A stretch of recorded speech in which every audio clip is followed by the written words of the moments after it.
ইলিশ মাছের দাম এত কেন হবে? ইলিশ মাছ নদীতে ফ্রিভাবে ঘুরে, নদীতে ফ্রিভাবে খায়, নদীতে ফ্রিভাবে ঘুমায়, নদীতে ফ্রিভাবে সাঁতার কাটে, নদীতে এত কষ্ট করে বাচ্চা ফুটায়, নদীতে এত সুন্দর সুন্দর দৃশ্য থাকে।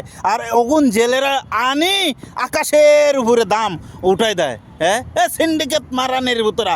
ইলিশ মাছ কি তুই জন্ম দাস? ইলিশ মাছ কি তুই বাচ্চা ফুটাস? ইলিশ মাছ কি তুই কি খাওয়ান দাস? ইলিশ মাছকে কি তোরা ঘুমাইতে দাস?